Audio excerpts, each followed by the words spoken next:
I want Hilary Swank in the next Terminator movie so bad. There is nothing in this world that you give me to do to hug a robot. It's because it's so incredible and intricate that it's impossible not to notice. Music's the core of this movie. I was born again to watch this movie. You'll find redeeming things and you'll be thinking about it for a long time afterwards. There was no bone saw. Just John hamming it up over here. 2.5 out of 3 of us recommend it.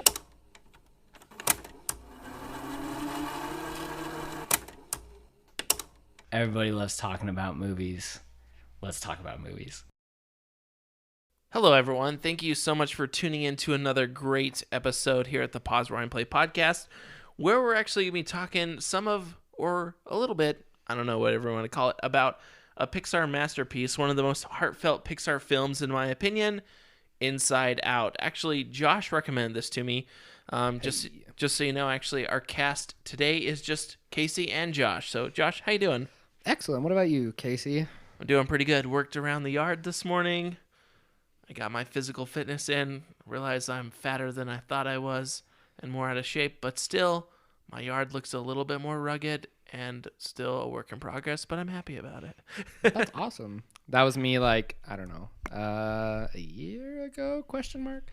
I don't know. I hiked Mount Timpanogos for the first time in a while, in like 3 or 4 years. And just that whole last section was just a huge, huge struggle, and I was just dying. And I was like, I am a lot more unhealthy than I think I am. When I took my dog up Mount Timpanogos last year, she ran like the whole way up, and then on the way down, I thought she was sleepwalking half the time. She was like I'm just like moving like with my eyes closed. But going down is the way for me. That's what I enjoy. We can. This time, obviously, I struggled more to get up. But I remember, so this time and also the previous times that I'd done it with my friend, going down was like, you just run that thing, you know? You rest for a while at the top, get your feet back under you, and then you have to kind of climb down that first little bit, but then you just run the rest of the way. So that's fun. The times I've climbed it, that's about been the way it is, and I always hate that last stretch because, so if you've ever climbed Mount Timpanogos and have a similar experience where you're like, either I'm in way better shape than I thought I was or worse shape, let us know because I want to go climb it again. So maybe we do a Pause Rewind Play podcast, hike to Timp, and we do a live podcast recording from the shack. You could do it. I mean, once you get to the top there, you've got the bars. You've got the service, but you've got the wind, and you've got that little hut. We'll do a Pause Rewind Play podcast episode on Into the Wild from the top. Just kidding. Harrison Ford and his fake dog. All right. Well, let's get into this a little bit, Josh. This is a film, actually. Well, I guess I'm skipping around a little bit. What have you been watching this week, Josh? Not that much. Movie-wise, I was able to watch, and we'll talk about this, I was able to watch Onward earlier this week in the theaters, and like I said, I'll talk about it, but it is amazing. You'll all enjoy it. Or should I just go into that now? Yeah, talk about Onward. Give us a little bit of Onward. So obviously, we talked last week, our episode today was originally going to be about Onward, Pixar's new movie. But a couple things came up. Obviously, Vince couldn't be here today, and just lots of stuff going on, and so we ended up going with something that was more easily accessible. And so Onward, I was able to see it earlier in the week. And let me tell you, that was an amazing movie. It was incredible. Chris Pratt and Tom Holland and Octavia Spencer, they were all amazing in their roles. Pixar just keeps finding ways to surprise us, to do new things, to make the world a better place, and to just have awesome movies. So just know that I think that it's awesome. There's a lot of Dungeons and Dragons references. If you've ever played Dungeons and Dragons, you can be excited to go see that. Yes, there is a lot. I'm game. So there is a lot of that referenced throughout, and of course the emotional, heart-tugging things that Pixar does to you, to your emotions, to your feels. So just go in prepared to enjoy an action adventure, and who knows, maybe even shed a tear or two. Or 50 if you were me. So wow. Well, I'm really sad that I haven't went and watched it yet, so I guess I'm gonna have to get out there when I can. Yep. So when I can. So I watched Onward, and then so that was the only movie I think that I've watched this week besides I promised my wife that I'd let her pick one of the movies that we watched one night, and she picked like the original Jungle Book, Ooh.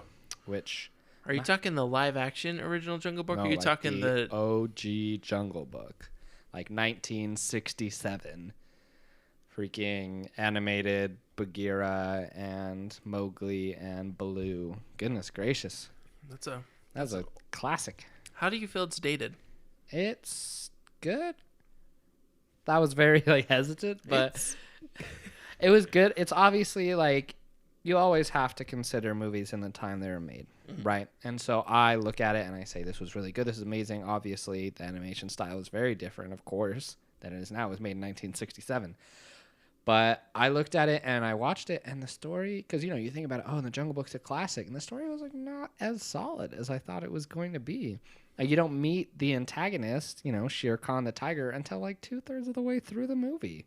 It's freaking crazy. Yeah. And I kept thinking, I was like, oh, I know what's going to happen next. This is going to happen next. And it was just me remembering the second like Jungle Book from the same one, right? The same animated, but they did a second one in like 2003 or something. And so I was remembering things from that I thought was going to happen at the end, but it did not. And so it was fine. It was good. And obviously Jungle Book is still one of Disney's original, like really good movies, but maybe the story hasn't aged as well, I guess. I don't know. People still keep making remakes of it and stuff. So it's good. People love it. Yeah. I mean, I haven't seen any of the new ones, so. I haven't seen any of the new ones either. I just remember as a kid, and this is because originally, like, I watched the Jungle Book right as a kid, and then I watched Indiana Jones and the Temple of Doom, which freaked me out as a child, but I still loved it because I was like, oh, it's in like India and it's mystical and magical, and that's kind of where it kind of comes from. I didn't actually watch as much. I was gonna say, sorry, just to throw a bone to people who have been wanting me to watch these things as well. Like, shout out to you guys for getting me to do it. I have been super into Better Call Saul lately. Like, I'm kind of catching up to where they're not. Okay, I'm catching up in the way that I am watching it. I am not close to. I'm like partway through this second season.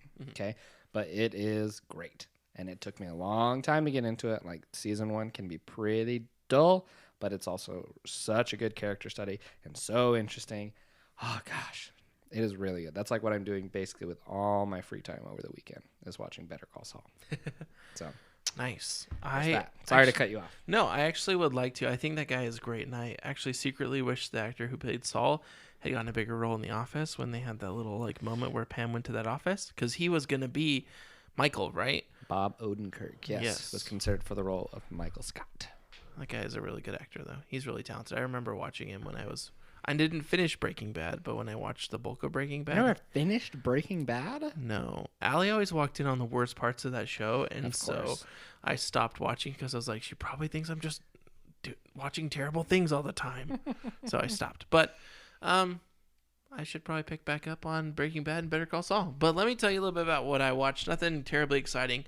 I started rewatching Ugly Delicious because they dropped the new season, which I'm pretty thrilled about. It's a food one with David Chang, if you know the restaurant Momofuku. Okay. He's a great celebrity chef, as they call them.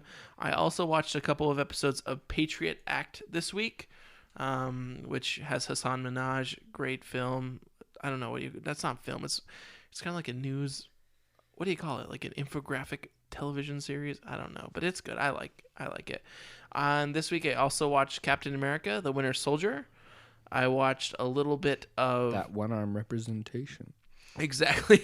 I was like, I talked about it a couple times at work. Someone was like, would you get another arm, like a prosthesis? And I was like, only if it was the Winter Soldier arm. And literally, I had a hankering to watch it for like 3 days, and I finally broke down and watched it.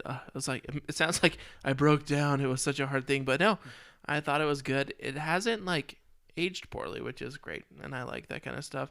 And then I also started watching some dark Disney, aka The Black Cauldron. That was the first movie that came to mind when you said dark Disney. Because that's not two words that normally go together in the same sentence. What a creepy film. Even as a full-grown man, I'm like, I watched this as a kid? This was dark.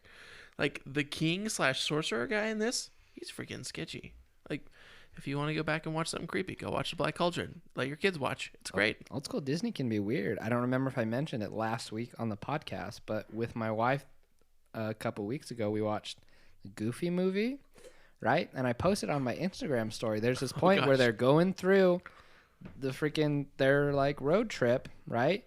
And they like stop in like New Orleans or something, and there's this mime that's like pretending to hoist something up on a rope, and Goofy pretends to cut it. This piano just falls and just totally destroys this guy, and Goofy and his son just kind of start whistling and walking away, and you're like, this man just died in front of you.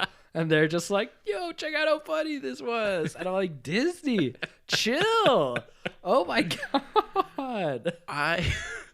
As terrible as it is, I love stuff like that because it's just like it's like old school Looney Tunes and old school Disney. It's just like, right, we can like put these characters through the worst things and make a joke out of it. It's like, that's terrible, but also great. Exactly. You're just like, how could they? Oh my goodness. How could they kill this person off? And then you see them in crutches and they're like still like barely hanging on. Yeah, exactly. And then also this is like the most random little piece of not what I've been watching, but I really want to watch it again recently. I've been listening a lot. If you're looking for like a very moody but a very moving piece of music to listen to, something that, you know, can sort of give you some emotion, some feelings, check out, it can only be found, at least from what I've found so far, on YouTube. Check out Dimensions by Arcade Fire. It's a song from the soundtrack that Arcade Fire did for the movie Her. And this song is amazing. And like, I will go through phases because I forget about it because it's not on my Spotify or anything because I don't have it on there. But I will just forget about it and then I'll find it and I'll listen to it all the time because it is an incredible song. So check out Dimensions by Arcade Fire on YouTube. So that was like a weird little snippet for me for like a movie, not news, but just like what I think you should watch or do. If you take one thing from the episode today, besides how much we love Inside Out, take Dimensions by Arcade Fire. Take my recommendation to go and listen to it. Done and done. So folks, go listen to it. Let us know. But let's kind of jump into a little bit more about Inside Out. I'm not going to lie to anyone here at all. Josh watched this film. He talked to me about it. I kind of put off watching it. Literally, I watched it maybe 2 months ago for the first time. For the first time? And it came out in, 2015? Yep. Yeah. For some reason, my wife and I just kind of put it off, like watching it for some reason. And then we watched it, and we were like, I cried at some points. I loved it. I was so excited. And obviously, we're going to talk spoilers in a bit. We have to do our spoiler-free segment here. But, oh my freaking goodness. What a way to, I don't know if you want to call it reminisce or kind of like think about growing up and the emotions you've experienced, which is this whole entire film. And like, I'll talk about this a little bit more later, but I loved it. So since Vince isn't here, I'm going to read through some of the little gritty deets, and then Josh, you can take over some fun facts section. Let's do it. So Inside Out was released June 19th, 2015 with a budget of $175 million. And at the box office, it did $857.6 million. What an impressive amount of money. Yeah, they made their money back on this one. So the director was Pete Docter. Joy was Amy Poehler. Sadness, Phyllis Smith, a.k.a. Phyllis Vance from The Office. Vance Refrigeration. Fear was Bill Hader. Anger was Lewis Black. Disgust was Mindy Kaling. And Riley was Caitlin Diaz, right? And then also... we will keep going, but what an all-star cast for this animated movie. And obviously Pixar is incredible, and you have people like Tim Allen and Tom Hanks that are doing their, that were in Toy Story and obviously moved on and did very big things from that. And you'll get big people in Pixar movies. Obviously Onward had Tom Holland and Chris Pratt. Mm-hmm. But I just looked at this and I was like, wow. Yeah. Wow at this cast. Amy Poehler, Phyllis Smith, which I guess Phyllis Smith isn't as big, but she's obviously very well known. She's well from known. The Office. Bill Hader. Mindy Kaling. Yeah. Oh my goodness. And even in lesser roles, they have Rashida Jones is in there as well. Is she? She is. She is like one of the cool girls. One of the cool girls in her class, along with the cool girls like Emotions or something. I really want to call out Richard Kind as Bing Bong. Yes, sorry. No, He's not on that list. I loved it. And then Lewis Black. You know who Lewis Black is? Yes, and sir. He's so good as Anger. I love it. Like, this is a really good casting considering, like, there's not a lot of people, I guess, or a lot of interaction with folks besides mom and dad and Riley, essentially, and then everyone inside of her mind. exactly. And so I thought that was really cool. Josh, you got some fun facts for us or anything else you want to cover before we move on to fun facts? Yeah, sure. So here are some interesting things that, of course, we found from our provider of good information, IMDb. According to the director, Pete Docter, each emotion is based on a shape or object. Mm-hmm. Joy is based on a star. Sadness, a teardrop. Anger is a fire brick. Fear is a raw nerve. And disgust is broccoli. He noted that he does, however, like broccoli very much, even though she was based on. I mean, you can think about it. If you look at them, you're like, that makes sense. Yeah. They're Well, shaped. can I throw in one little fact here? Yes, sir. At one point, all of the emotions had names. I don't know if you got this one. I don't have it on here, but I did know that was in the original scripts. Anger was Ira. Sadness was named Misty. Disgust was Nadia, which was supposed to be broken or spoken with an emphasis on, like, nah. So Not Nadia. So yeah, I thought that was kind of cool. That's cool. Some of the memory balls, if you look, because obviously there are tons of them, and a lot of them you can't really see the images that are on them. They're just have colors and whatever. But some of the memory balls that you can catch glimpses of contain pictures from other Pixar movies, such as Carl and Ellie's wedding from the movie Up, along with others. So that's interesting and something to check out, because I had noticed that one, because that one's not as hard to catch, but there are a few like kind of hidden other ones that you can check out as well.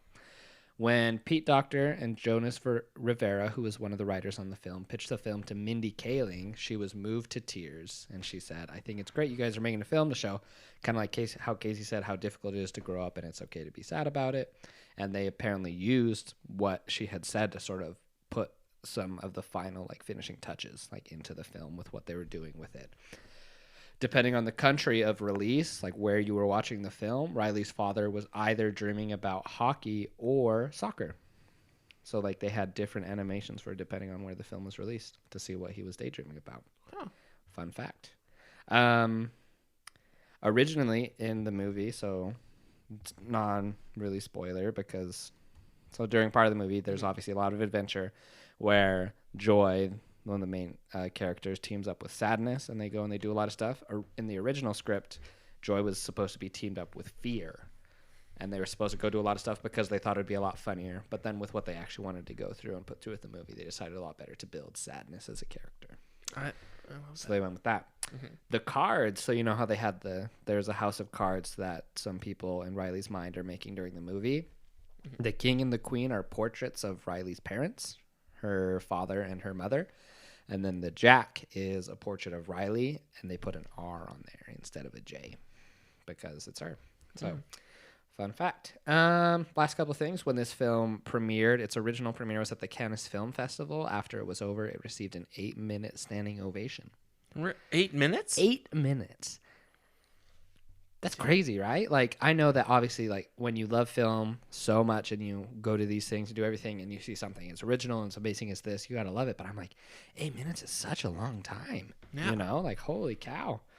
And this is the first Pixar film with no antagonist whatsoever. And if you think about it, that's true. There's no one person who is working against the group or the greater good for anything. So, pretty interesting. That's interesting. Those are fun facts brought to you by Josh because Vince is away. Do you want a fun fact I just read? Yeesh. When an emotion interacts with a console, it gets tinted that color.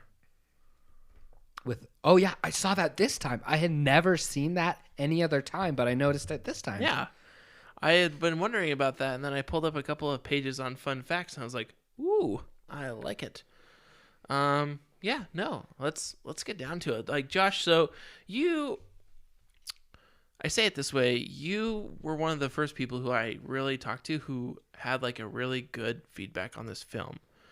And if you could, before we kind of get into spoilers, right, give me just like a quick minute or two reasoning why anyone should see this and want to see this film. This movie is one of the most original and creative movies that has been created ever. I'm not saying by Pixar, I'm not saying by Disney, ever.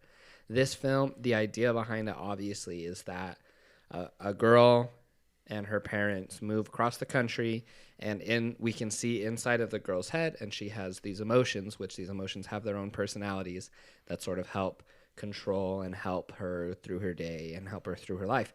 And so these emotions within her head go on their own adventure to try and help and keep this girl happy, while the outer her is obviously dealing with the emotional stress of moving to a new place when you're a kid and everything like that. It is just so beautiful. It is so amazing. The animation in this, not only just of the up close characters, but of the world that they build within Riley's head, is gorgeous. They build an entire world there, and it's a place that obviously doesn't actually exist, but it's to represent the inside of the mind. And it's just, this film is so original. There's never been anything like this film created before, and its message is touching, it's beautiful, and it's just it's a very different type of coming of age film, but it sort of gives a big reasoning as to what everyone or a lot of people can go through when they grow up and as they change throughout life. So it's amazing. And then if that wasn't enough for you, it's free to stream if you have Disney Plus. So. Well, it's a film that anyone should be able to relate to who is a human, to be honest with you. Like that's really like an open statement, a blanket statement, but I feel that It's true. it's so good that you can sit down and you can like be like, I remember something like this. I remember this experience. Like I felt that before. And like, it's interesting, like the way they portray the emotions within this film. And we'll dive a little bit deeper into that conversation, but it's crazy how much your body, like, and when you said there's no real, like, everyone's working together, it's crazy how much your mind and your body and everything kind of like actually does flow together, even when it's like, that doesn't make sense. Why am I feeling this way? It opens you up for experiences or the development of core memories per se. Mm-hmm. And so I don't know, it's good. But let's kind of jump in. Thank you, Josh, for that. And let's jump into our actual spoiler zone. This is a 2015 movie. You should know a little bit more about it. If you haven't, you can stop the film, stop the podcast, go jump on and watch the film on Disney Plus. But Josh, do you got anything you want to start with? I wanted to start off with how beautiful the score of this movie is. There's obviously a lot of different moving parts, and there are a lot of times, honestly, this time where I paid attention to the score where I hadn't before, which is a good thing, because a lot of times the score just contributes so well to the story at hand that you don't even notice it, but it's incredible, and it fits the mood perfectly.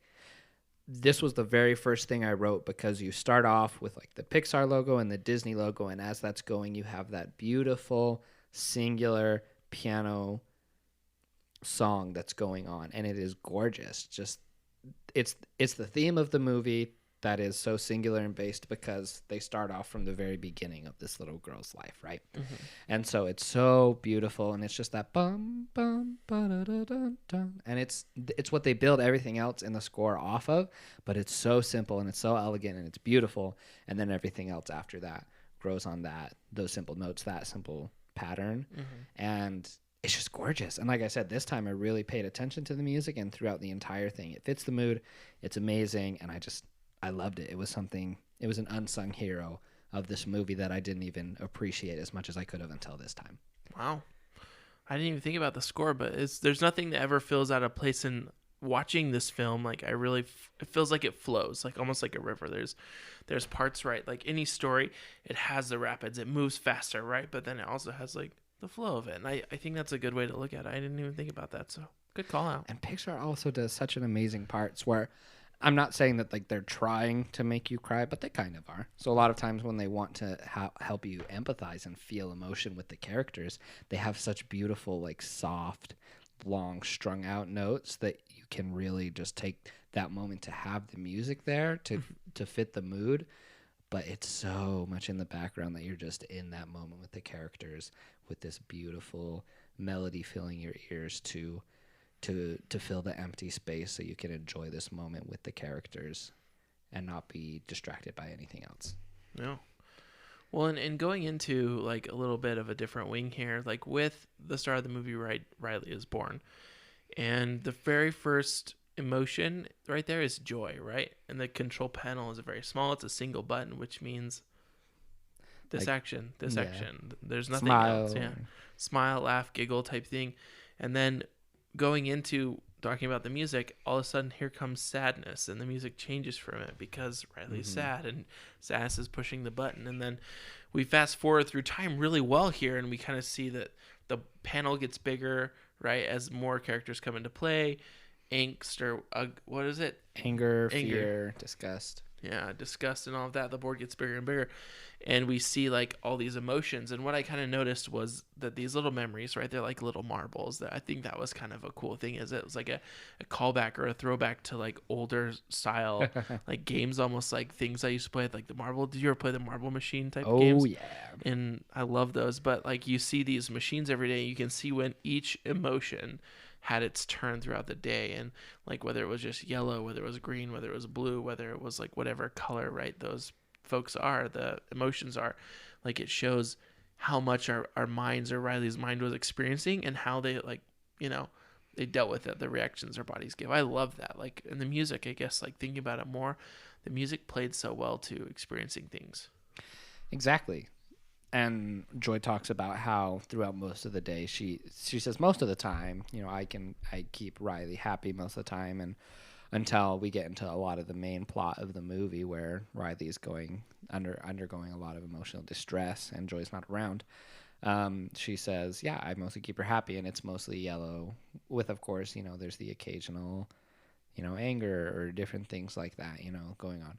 And so it's very interesting to see that, hey, yeah, like it's happy most of the time, but then in the background you can see during the main plot of the movie when Joy's not around how she's just feeling fear and disgust and anger throughout the entire day. And that's how a lot of us have days, right? We have days that are just awful, and when someone's like, hey, like how was your day, and you can just know like how crazy it was, and you know, something like that. If you heard barking, my dog just saw another dog walk past the house. And she excitedly is barking and wagging her tail, saying, "Friend." Yeah, sorry. Pause. You're fine, man. Hey.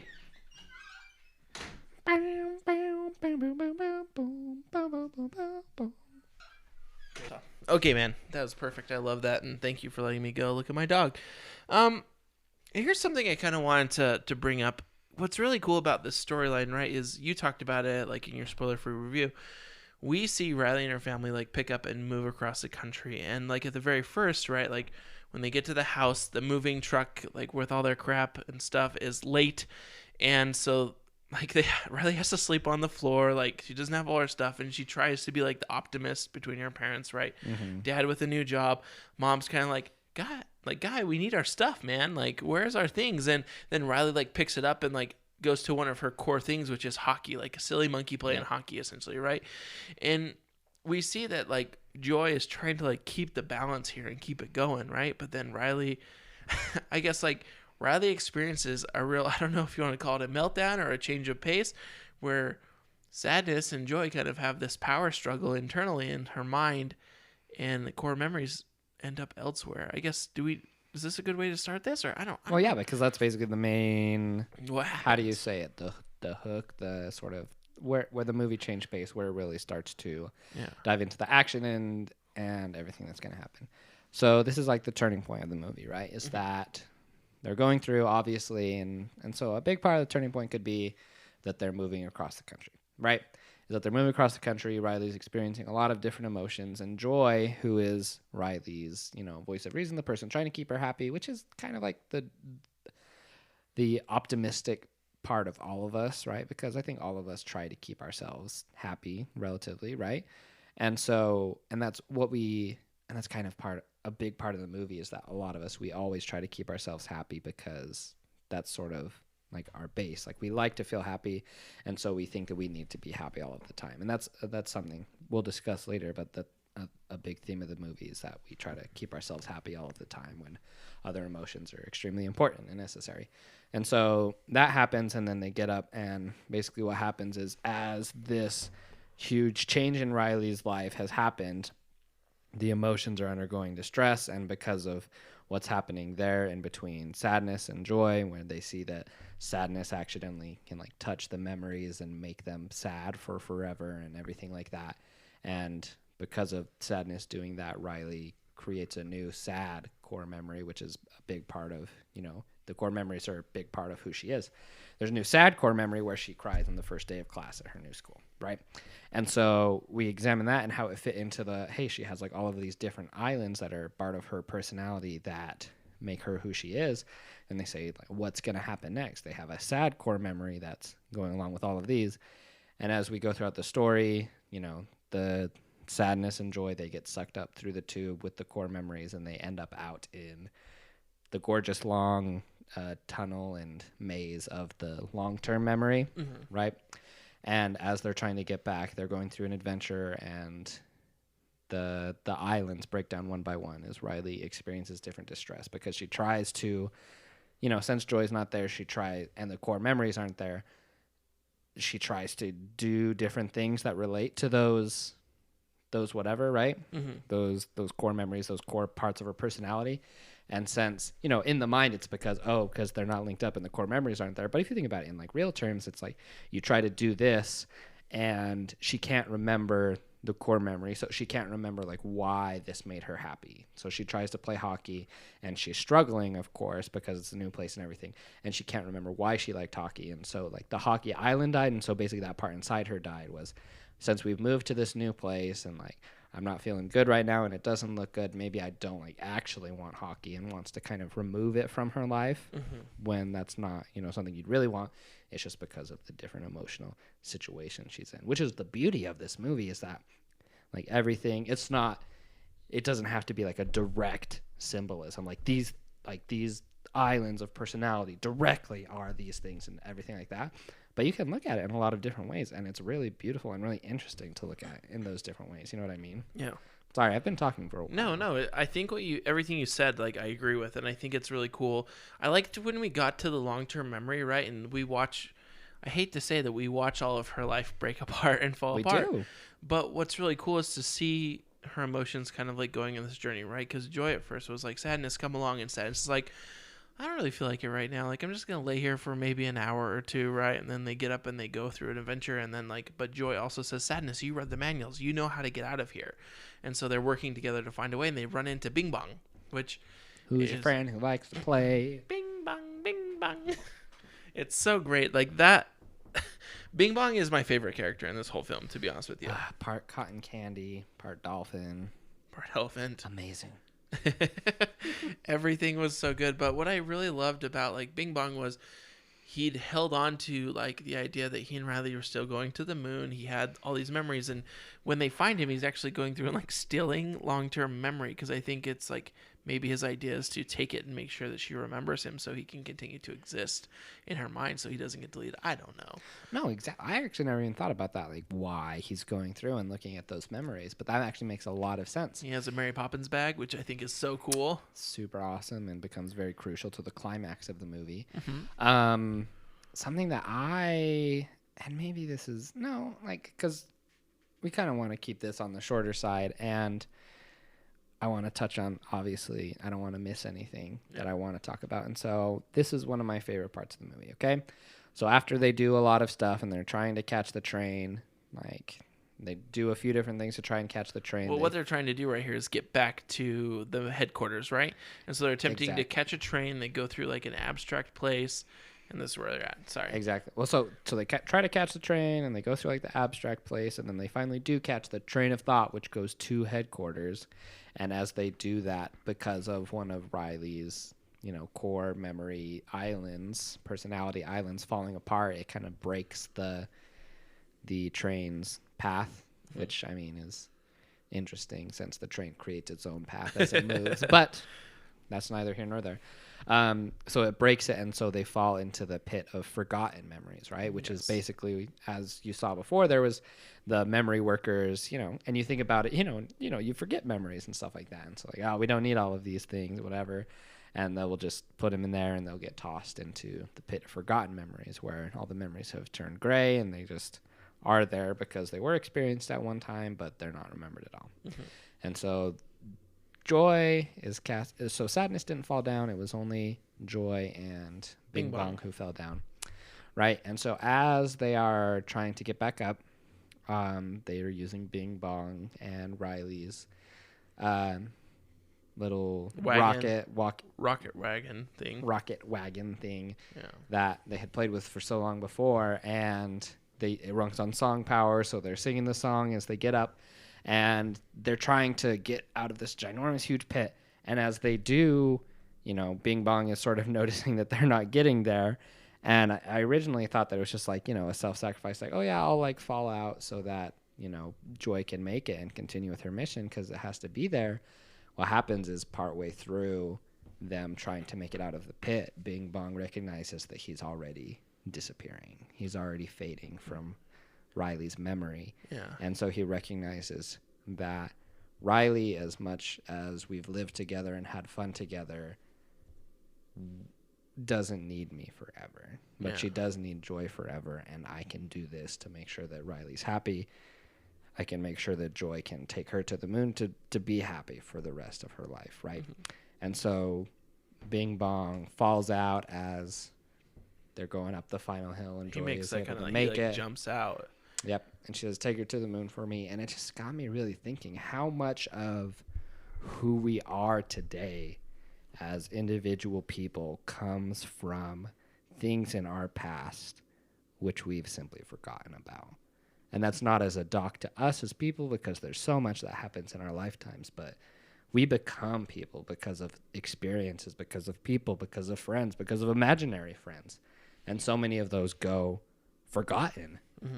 And it's so interesting and weird to think about that other people have made an impact on your life. You've made an impact probably on other people's life, but you don't remember each other. You don't think about each other. And so that was such an interesting thing for me to think about. Was I kind of talked about it is like Beansbog, like even though this does happen and it's sad, it's kind of necessary at the same time. Like Bing Bong's sacrifice, a lot of the things that make us who we are today, a lot of the sacrifices are necessary to move forward and progress in life, but that doesn't change that they shaped us. And so I kind of teared up at this part a little bit because it's very sad. Yeah. Obviously Bing Bong is left in the pit and he says, take her to the moon for me. And it's so hard to watch because it was him being forgotten by Riley, even though at one time he and Riley had been best friends, all imaginary friends, but best friends nonetheless. Mm-hmm. And they had shared so much of their lives together. And for him, that was the pinnacle of his existence was that relationship. And now that even though he was being forgotten, all of what he had shared with her, he wanted the happiness which he had provided for her to continue, even if it wasn't with him. So he says, take her to the moon for me, and fades away. Ugh. I paused it to write this little thought about things we've forgotten and whatever, and I was just sort of crying, like, oh, it's so beautiful. Well, I'll be honest with you, both times I watched this film, I cried at this point, because you're right, like, there is so much of life that I have, like, forgotten, or that anyone's forgotten. I was trying to, like this sounds really sappy, and so I'm not trying to be a total sap here, guys. But I was thinking back on my childhood, right? Like, I grew up in, like, the most magical place of magical places, and I still believe that. And I grew up, essentially, I lived in 2 different houses as a child. I moved when I was 8, and I literally moved 10 miles down the road to a different house that was the same color, but it was by a farm still, but it was different, and it was in a different place, but my experiences and my adventures were the same. There were times I was a cowboy. There was times I was Indiana Jones, like, I made these adventures because I grew up on a farm. And so, like, I think about those things, but I also, like, was like, how many times did one of the employees and people who worked with my dad, like join in on the fun? Like, how many times have I forgotten, like, going into the barn and just, like, because I used to always, like, pretend like I was pulling a gun to shoot people, and, like, having a quick draw with, like, someone. And it's like those moments, and, like, I have connections with so many people who I don't interact with, like, randomly. Like, I'll run into them and I'll be like, hey, how are you? It's been so long, and I don't exactly remember always why people mean so much to me or the impact they've had on my life. Because there's one guy in my hometown who I care about so much. It turns out he was, like, a teacher. Like, he was a teacher in a class I was in when I was, like, 7.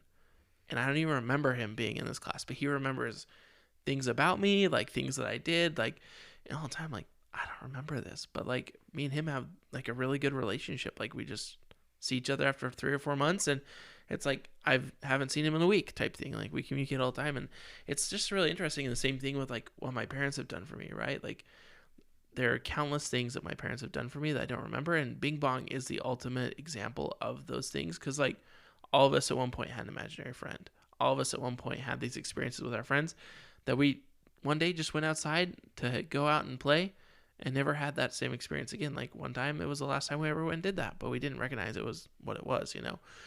And so, yeah, not to get too deep and too sappy, but Bing Bong represented a lot for me about growing up, and it was crazy and it was just nuts. But like after, you know, that sacrifice happens and they get back and they reinsert the core memories, this is something that I thought was super beautiful, was joy recognizes the value of the other emotions, and especially sadness and the value that sadness brings to the table, in which I thought was superb, because you don't realize how much your emotions play off of each other and how they develop. Because I can think about sad times in my life where, you know, I've talked to my dad or my mom or a friend and they made me happier. I've talked to my wife, you know, and like my world has turned not upside down, but around, you know. And yeah, it's amazing this point of the movie when I guess like the end of everything kind of comes together, when you recognize like each one of the things we're going through has value, even though we can't see in the long term.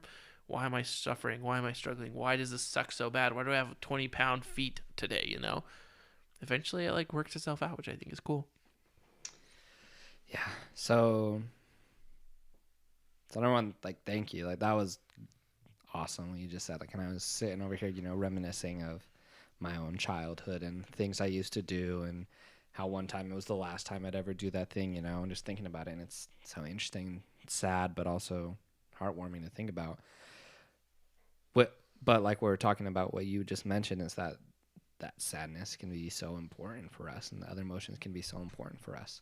And I really, obviously, this is another point in the movie where I would cry and see, just so obviously Riley tries to run away, right? Oh, Because anger gets the idea that they should do that, because it's just anger, disgust, and fear that are running headquarters for a while. No sadness to pull her back, and no joy to help her remember happiness in her family. And so with them running it for a while, she decides that she wants to run away, right?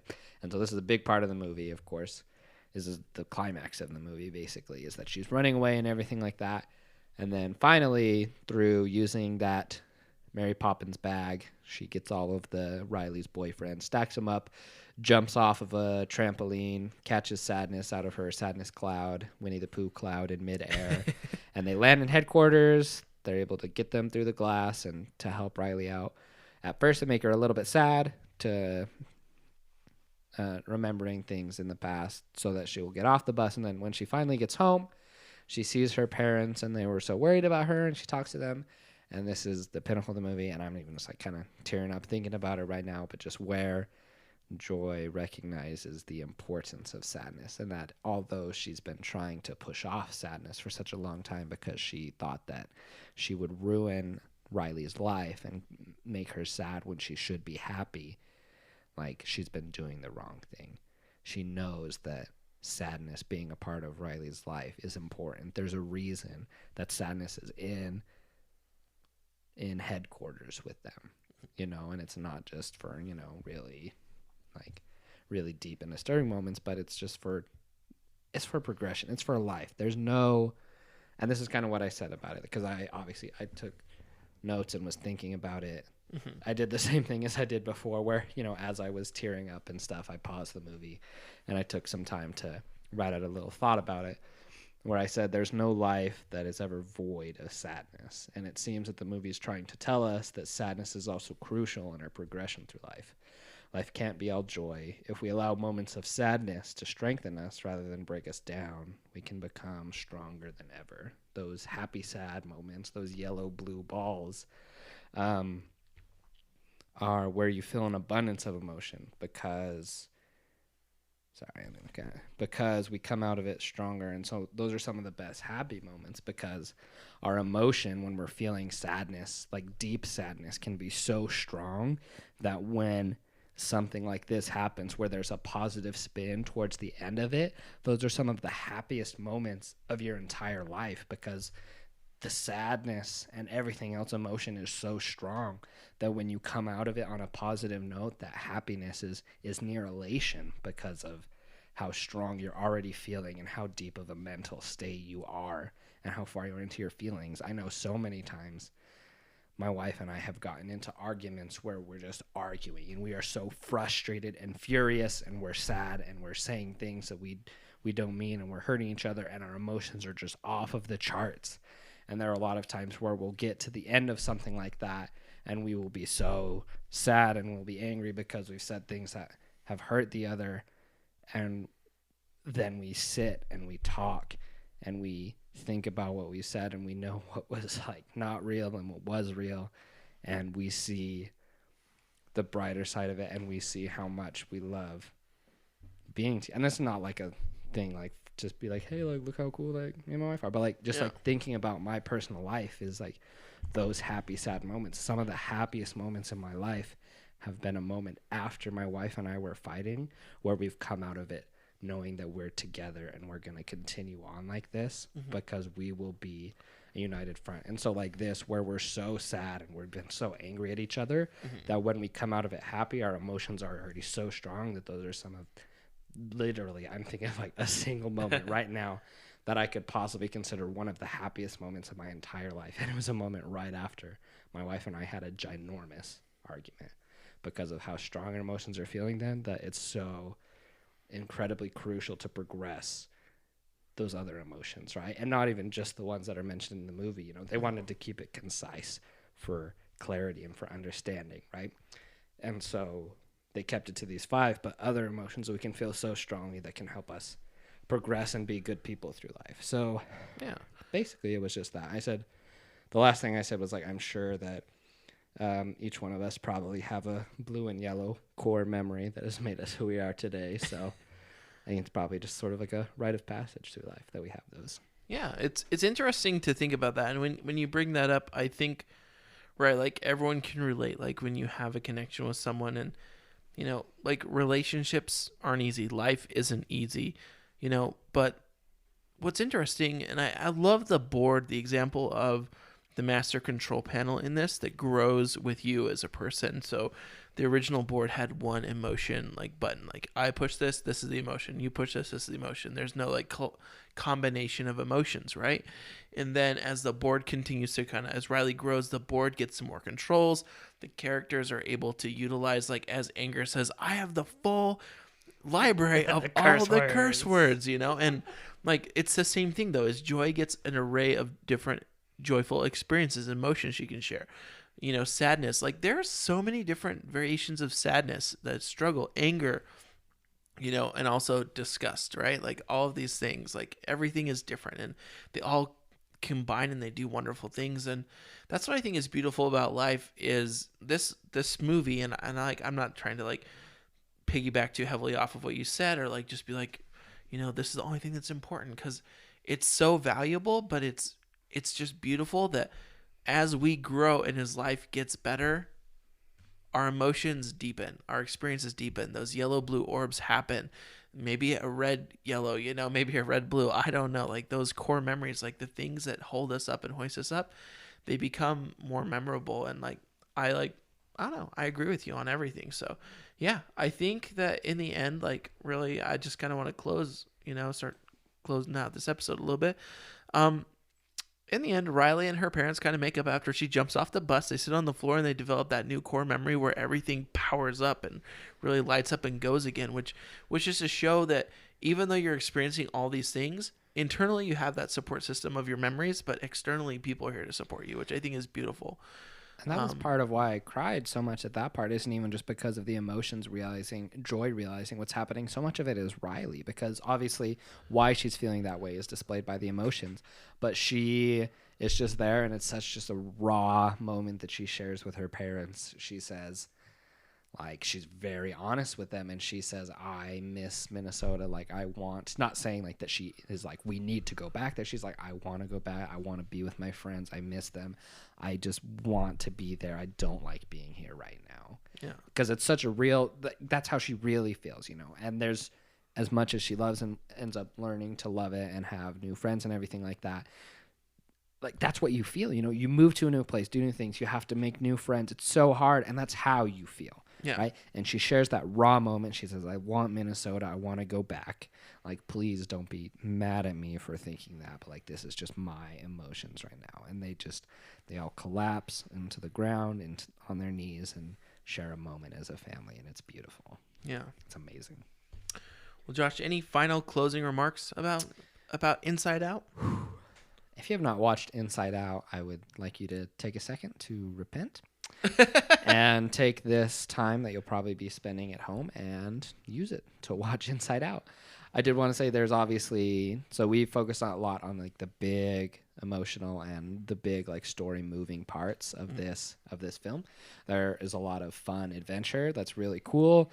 The world that they create inside of this mind is amazing. It's gorgeous. Like they built an entire different world that has never existed before, with all these memories and everything like that, and the train of thought and abstract thinking and all these different things like inside of a person's brain in this animated world. This is incredible. It's so awesome.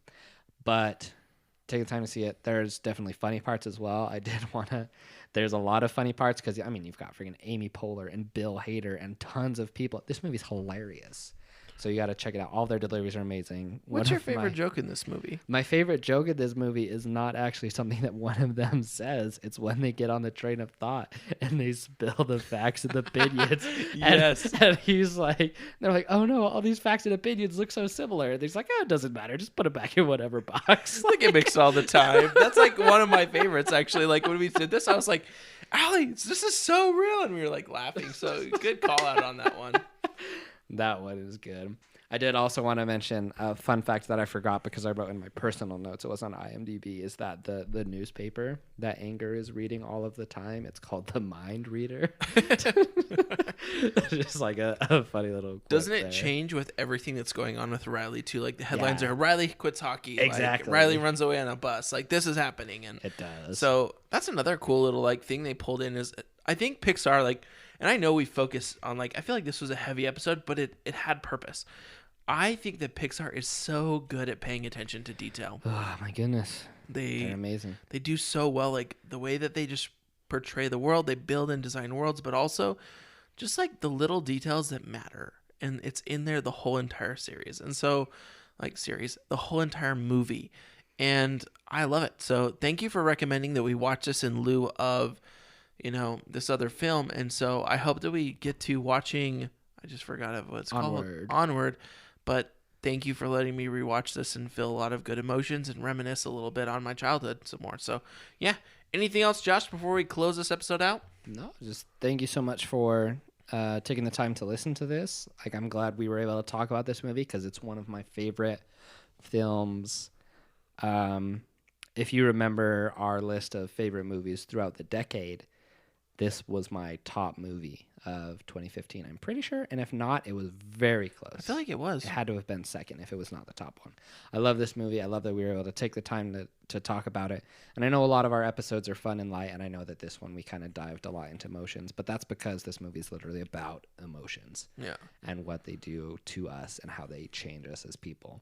And it is beautiful. It is original. It is gorgeous. And just thank you to Pixar, to everyone who's made this movie, and just know that even if it's not like as, I'm not saying this is going to be a life-changing movie for you if you haven't seen it, but just take the time to see it and just experience it and feel it and think about yourself because it's incredible. And besides that, just of course the regular reminders to be sure to check out our social media platforms and interact with us on there. Let us know if you have a movie that you want to talk about, and we would love to discuss it with you. If you have a movie that's changed your life or is just really, really fun, bring it on. We'd love to talk. We talk about anything from Teenage Mutant Ninja Turtles all the way to Inside Out, all the way to Hobbs and Shaw. We do it all. So All the way to Willow. exactly. All right. Well, at the end of this film, we want to say thank you as always for tuning in and supporting us. We enjoy doing this. This is a way we can talk about movies. It's a creative outlet for us, but also we appreciate just you listening. So thank you, listener. We appreciate you. Here's a kiss. Just on the cheek, though. But anyhow, who's your friend who likes to play? Bing bong, bing bong. His rocket makes you yell, hooray! Bing bong, bing bong. Who's the best in every way and wants to sing this song to say? Bing bong. I don't know that part. Is it just bing bong, bing bong stuff? Yep. Well, thank you again for tuning in to the Pause, Rewind, and Play podcast, and we will catch you on the next episode.